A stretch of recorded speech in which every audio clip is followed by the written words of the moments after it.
Hello, comment ça va les petits loups? J'espère que ça va bien.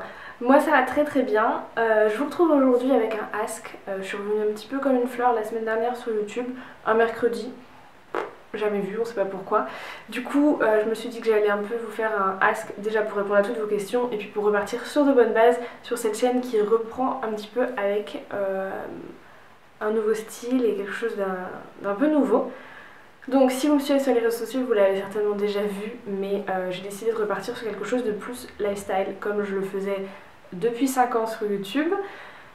J'ai eu des périodes un peu de doute, je me suis un peu perdue, j'ai eu des périodes un peu compliquées sur YouTube, je pense que vous le savez, et depuis un an plus ou moins, quand je suis partie en fait en Irlande, en Thaïlande, à Bali, j'avais orienté ma chaîne beaucoup plus voyage et c'était super cool pendant que je voyageais beaucoup, sauf que là je suis dans une période où je suis très très bien posée. J'avais vraiment beaucoup besoin de me poser, de me retrouver, d'être chez moi. Et j'ai enfin trouvé mon petit chez moi, donc je suis super contente. Et du coup, je voyage beaucoup moins, voire plus du tout en ce moment parce que j'ai plein d'autres trucs à faire. Et du coup, c'est vrai que une chaîne voyage sans voyage, c'est un petit peu chiant, donc il n'y avait plus rien et je me suis dit que finalement ça me manquait. Sur le blog, je suis revenue en force avec du lifestyle, je vous retrouve 2 fois par semaine, le lundi et le jeudi à 10 h et j'adore ça, donc je me suis dit pourquoi pas relancer ma chaîne. Donc on se retrouvera tous les mercredis à 10 h et là je vais répondre à vos questions pour éviter d'avoir une vidéo ultra longue, on va se calmer. Alors vous avez été hyper nombreux à me demander ce que je faisais comme travail, donc je vais répondre, même si j'ai déjà répondu dans la dernière vidéo ask, mais bon, il y a beaucoup de questions qui ont été reposées, donc je pense que la dernière vidéo, personne ne l'a vue, ou je ne sais pas. Je vais pas répéter toutes les réponses dans celle-ci, donc je vous invite quand même à aller la voir, vous pourrez la retrouver en barre d'infos. Mais je vais quand même vous dire ce que je fais comme travail, puisque ça a l'air de pas mal vous intéresser. Je suis tout simplement community manager pour une influenceuse, voilà. Ensuite, vous m'avez beaucoup parlé de voyage, savoir quel était mon prochain voyage, si je comptais repartir à Bali, si je comptais refaire un autre voyage aussi long que celui que j'ai fait à Bali. Alors mon prochain voyage, je sais pas, là je suis en train d'organiser un truc, je vous en parle pas tout de suite, je vous en parlerai quand ce sera concrétisé et que voilà, mais ça va arriver en 2018, ça va être un voyage vraiment sympa avec plusieurs pays, normalement. Croisez les doigts avec moi s'il vous plaît pour que tout se fasse correctement. Pour l'instant je prévois pas du tout de long voyage, je suis très très contente d'être enfin installée, d'être enfin chez moi. Faut savoir quand même que dans les 4 dernières années j'ai eu 14 logements différents, je n'en pouvais plus. Et là je suis tellement heureuse d'être enfin chez moi, de plus bouger, d'être posée et de rentrer le soir en me disant que c'est chez moi, d'avoir pu faire ma vraie déco, d'avoir pu déballer tous mes cartons et de ne plus vivre dans les cartons. C'est vrai que depuis 4 ans c'était ça commençait à devenir très très pesant et je suis super contente, donc j'ai pas prévu de repartir tout de suite. Et voilà, après je vais faire des petits voyages voilà, quand j'aurai des vacances, mais bon comme tout le monde, je n'ai que 5 semaines de vacances par an et je suis très très bien dans ma vie actuelle à Paris, le fait d'être posée, d'avoir une routine qui se crée, c'est quelque chose que j'avais pas depuis des années mais une routine à la fois très très active quand même parce que je peux pas trop rester en place hein. mais j'adore ça et je suis très contente, donc là j'ai pas spécialement envie de partir. Absolument pas classer les questions, donc ça va partir un peu dans tous les sens, je suis désolée. On m'a demandé si mon travail sur Paris avait un lien avec mes études. Alors oui et non, parce qu'en fait, donc pour ceux qui ont suivi mon cursus de A à Z, on va dire depuis le lycée, j'ai fait ensuite une double licence franco-allemande, études européennes. Donc ce qui était plus vers le droit, l'économie, tout ce qui est autour de l'Europe. C'était très très intéressant, ça m'a beaucoup plu. Et je l'ai fait ça parce qu'à la base je voulais devenir interprète franco-allemande. Pendant ma licence je me suis rendu compte que finalement c'était plus ce que j'avais envie de faire. J'avais envie de partir dans le tourisme, donc c'est ce que j'ai fait. Je suis partie en master tourisme à Angers. C'était... comment vous dire à ne pas faire. Une erreur. Non vraiment je pense que c'était une des plus grosse erreur de ma vie de faire ce master, enfin d'aller pour faire ce master. Je l'ai pas fini d'ailleurs, j'ai arrêté avant la fin. Il me manquait pas grand chose. Pour beaucoup ça paraît complètement débile d'avoir arrêté alors que j'étais à ça de valider mon diplôme, mais c'est la plus belle décision que j'ai pu prendre et voilà.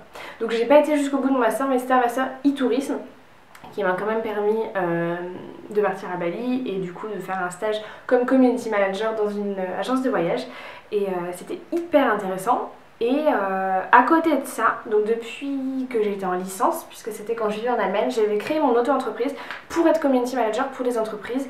J'ai créé mon auto-entreprise suite à la demande d'une marque qui avait besoin de moi. Et c'était hyper intéressant, ça me plaisait beaucoup. Et le fait de le faire en plus à Bali pendant mon stage, je me suis rendu compte que c'était vraiment quelque chose qui m'intéressait, la communication. J'ai commencé à regretter de ne pas avoir fait des études de communication, mais bon, quand on est déjà à bac plus 5, même s'il n'est pas validé, c'était quand même 5 ans après le bac, je commençais à en avoir marre des études, surtout que, autant vous dire que le master m'a complètement dégoûté des études. Voilà, bon, je vais pas m'étaler trop là-dessus, si vous voulez une vidéo un peu plus spéciale sur ça, dites-le en commentaire. Mais voilà, bref, donc j'avais pas envie de continuer des études, ni de reprendre autre chose, j'avais vraiment envie de travailler et je me suis dit, c'est bon quoi, j'ai pas besoin d'un diplôme, c'est juste un morceau de papier, les compétences elles sont là, la motivation elle est là, j'y vais, je fonce, et basta, j'ai trouvé un métier dans la communication. Voilà, c'est aussi simple que ça. Et pour ceux qui se demandent, je suis rentrée de Bali fin août, j'ai commencé à chercher du travail, on va dire. J'ai dû envoyer mon premier CV fin septembre, mais pour être très honnête, j'ai vraiment commencé à chercher, je pense, mi-octobre. Non, allez, entre le 10 et le 15 octobre, et j'ai eu la réponse positive pour ce boulot le 17 ou 18 octobre. Enfin, en gros, il y a eu une semaine entre le moment où j'ai vraiment commencé à chercher et le moment où j'avais trouvé déjà mon boulot. Donc c'est allé très vite, et c'est un truc qui me plaît quoi, donc je suis super contente. Décris-nous une journée type. Alors, je trouve ça hyper cool comme question. Si ça vous intéresse que je vous fasse une espèce de journée dans ma peau, donc un mélange entre un vlog et une routine, enfin je trouve ça cool comme vidéo, donc si ça vous intéresse dites-le moi en commentaire. Une journée type, je me lève le matin à 8 h en général. Je traîne un peu dans mon lit, je me prépare, je pars au boulot à 10 h 30, je commence à 11 h. Je bosse, voilà, je prends ma pause, j'ai 1 heure de pause, je la prends un peu quand je veux, donc souvent c'est vers 13 h, 12h30, 13 h. Je mange avec mes collègues, voilà, la journée se finit pour moi à 18 h. Je rentre, je rejoins ma copine Lolita, on va au sport, on va à la salle, je vous décris vraiment la journée type qui arrive le plus souvent dans ma semaine. On va à la salle et puis je reprends, donc je sors de la salle vers 19 h 45. Je reprends de chez moi le travail à 20 h et je finis à 22 h. Et après, voilà, en même temps que je bosse de chez moi, je mange, etc. Et puis après, je fais ma vie et puis je dors. Voilà, journée passionnante, n'est-ce pas? Non mais comme ça paraît pas fou, mais vraiment j'adore parce que c'est jamais pareil. J'ai un boulot qui m'éclate, qui me plaît énormément et qui me laisse beaucoup de temps parce que vous voyez je commence à 11 h, c'est-à-dire je pars à 10h30 de chez moi, je peux très bien, là je vous dis que je me lève à 8 h et que je traîne etc, mais si j'ai des choses à faire je peux vraiment les faire le matin, c'est top et voilà, après je bosse le soir de chez moi mais c'est pas hyper contraignant et du coup j'aime beaucoup, je suis très contente. Alors vous avez été plusieurs aussi à me demander des lieux à Paris que j'aime beaucoup, des coups de cœur, etc. Dites-moi si une vidéo là-dessus vous intéresse parce qu'en fait je pense que c'est un peu compliqué de vous en citer quelques-uns ici. Si une vidéo vous intéresse à ce sujet, dites-le moi en commentaire et je vous ferai une vidéo complète avec mes lieux de coup de cœur à Paris, les endroits où j'aime manger, où j'aime aller pour faire des jolies photos, enfin voilà, les trucs un peu... Dites-moi si ça vous intéresse, partagez ça en commentaire et je vous ferai ça. Quelles sont les différences notables entre Paris et là où tu vivais avant? Alors là où je vivais avant, c'était Bali. Comment vous dire qu'il y a quelques petites différences? Donc Bali, il y a la mer, Paris, il n'y a pas la mer, voilà. Bali, il fait 28 degrés toute l'année. Paris, bon, on a eu énormément de neige, donc vous vous doutez qu'il ne faisait pas 28. Comment vous dire, au niveau de la pollution c'est pareil, au niveau de la population, je crois qu'il y a encore plus de population à Bali. La circulation, je crois que c'est encore pire à Bali. Quoi d'autre hein? On a le métro à Paris, il n'y avait pas à Bali. On a les bus à Paris, il n'y avait pas à Bali non plus. Voilà, écoutez, à Paris on parle français et là-bas, un tiers de la population parle français, puisqu'il y a que des Français. Mais non, mais c'est incomparable. Enfin, si, je vous avais fait une vidéo sur les différences entre Paris, enfin entre la France et Bali, et je vous ai fait aussi un article sur le blog, donc si ça vous intéresse, allez voir. Mais c'est trop différent pour pouvoir vous expliquer ça en quelques phrases. Vous avez été plusieurs à me poser des questions concernant le coût de la vie à Paris. Est-ce que j'arrivais à bien gérer? Est-ce que je dépensais pas trop? Est-ce que j'étais pas tentée de trop dépenser puisque j'habite à Paris? Tout ça, tout ça. Comment vous dire? Alors, Mes amis pourront vous le dire, je suis très très chiante. C'est-à-dire que je suis tellement économe, pas radine du tout, parce que je donne tout ce que j'ai pour les gens que j'aime. Mais alors vraiment, j'hésite pas à dépenser de l'argent pour mes amis, pour ma famille, etc. C'est vraiment pas un truc qui me bloque. Mais alors par contre, je suis très très économe pour moi. C'est-à-dire que je me prive beaucoup et je compte tout. Mes amis en ont très marre. Sachez que ça fait 4 ans que je vis seule, enfin que je vis plus chez mes parents et que du coup je me débrouille toute seule. Enfin mes parents m'ont très très peu aidée, maintenant ils ne m'aident absolument plus. Enfin en gros ils m'aidaient sur l'assurance ou des trucs comme ça. Mais c'est moi qui payais mon loyer, c'est moi qui payais mon essence, qui payais ma bouffe, enfin tout quoi, je payais, je vivais tous les jours et du coup j'avais quand même 3 boulots à côté de mes études, donc ça me demandait pas mal de temps et évidemment quand on travaille et qu'on passe autant de temps à travailler, on fait attention à ce qu'on achète. C'est vrai que mes copines en avaient tout le temps marre parce que dans les magasins, même si je flashais sur un truc, mais même encore aujourd'hui, hein, je flash sur un truc, j'essaie un truc, je dis oh ça je le veux et après je dis ah non je veux pas. Ils me disent mais c'est 20 €, ça coûte rien. Je vais pas mettre 20 € dans un jean. Oui voilà. Je suis une fille qui n'a jamais mis 20 € dans un jean.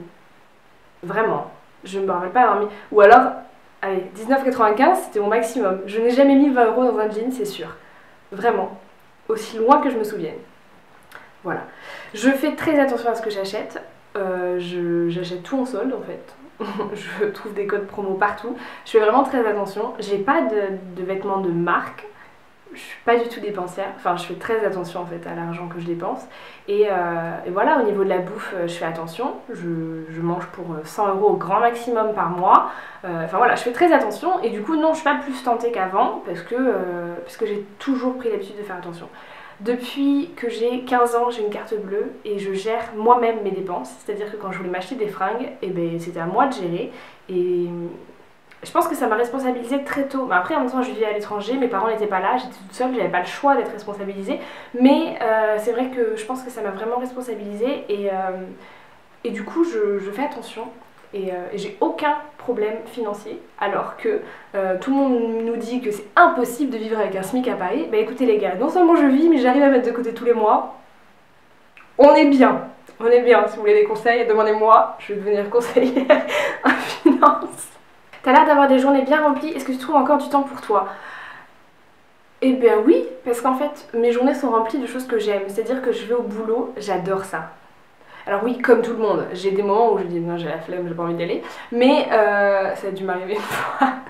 Non mais enfin j'adore, je suis contente, je fais régulièrement des heures sup sans même me rendre compte parce que ben, je kiffe mon boulot en fait, donc c'est pas un problème. Je vais au sport, mais j'adore ça, je vois mes potes, je sors, je fais plein de trucs et je fais que des choses que j'aime, donc je vois pas comment en fait je pourrais me dire que j'ai pas de temps pour moi, c'est pas vrai.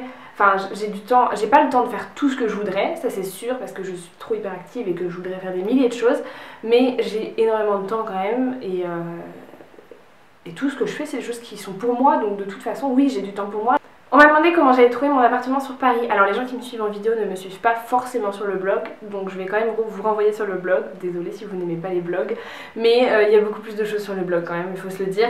Et j'ai fait un article complet sur ça, donc je vous le mets en barre d'infos. Il va falloir quand même que je pense à mettre toutes les choses en barre d'infos parce que sinon je vais encore passer pour une imbécile. Mais je vous le mets en barre d'infos et vous pourrez aller voir ça, il y a toutes les infos sur comment j'ai trouvé mon appart. Qu'est-ce que tu choisirais entre la vie à Angers, la vie au Mans, la vie à Bali et la vie à Paris? Et ben je choisis Paris parce que la preuve c'est que je suis là aujourd'hui. Donc si je suis là, c'est parce que je l'ai choisi en fait. Enfin, si je voulais être ailleurs, je serais ailleurs. Je suis quelqu'un qui vit beaucoup par rapport à ses propres choix. Je ne me laisse surtout pas influencer par les autres et je fais pas des choses que j'ai pas envie de faire. Donc si je suis à Paris aujourd'hui, c'est parce que j'adore ça et qu'il n'y a aucun autre endroit au monde où j'ai envie d'être en ce moment et où j'ai envie de vivre en ce moment. J'adore Paris et voilà, j'ai juste envie d'être à Paris plus que partout ailleurs. Quels sont tes conseils pour rester positive au quotidien? Eh bien, comment vous dire? Je pense qu'il faudrait que je vous en parle pendant des heures, mais je sais pas le dire en une seule phrase, mais vraiment, il faut se focaliser sur le positif, il faut vouloir être heureux, et c'est compliqué. J'ai beaucoup de mal à exprimer à l'oral sur tout ça, J'y arrive mieux à l'écrit, donc je vais vous référencer encore des articles de blog dans la barre d'infos et vous pourrez retrouver des articles que j'ai écrits récemment sur tout ça, sur le côté positif, etc. Et j'espère que ça pourra vous aider. Bon, j'ai pas pu répondre à toutes vos questions, mais on va dire que j'ai fait un maximum. J'espère que ça vous a plu, parce que la vidéo je pense est déjà très longue et beaucoup trop longue et vous en avez déjà bien marre de me voir. Mais j'espère que ça vous a plu, que vous avez quand même eu des réponses. Si vous n'avez pas eu de réponse à vos questions, je vous conseille quand même d'aller voir la dernière FAQ parce que j'avais déjà répondu à pas mal de questions dans celle-ci. Et voilà, me suivre sur les réseaux sociaux parce que c'est vrai que je réponds souvent à vos questions. Et puis sur le blog surtout parce que comme vous avez pu le voir tout au long de cette vidéo, je vous ai quand même parlé de pas mal d'articles. Et c'est vrai que je partage beaucoup sur le blog. Je reviens 2 fois par semaine, donc c'est plus qu'ici. Et je trouve que, enfin moi je m'exprime mieux à l'écrit, je trouve que c'est plus facile, donc c'est plus facile pour moi tout simplement de partager avec vous à l'écrit. Je me répète beaucoup, je dis beaucoup de conneries, blablabla, on se calme, on se tait, je m'en vais, je vous laisse tranquille. Je vous souhaite une bonne journée, je vous dis à très bientôt dans une prochaine vidéo, mercredi à 10h. Ciao!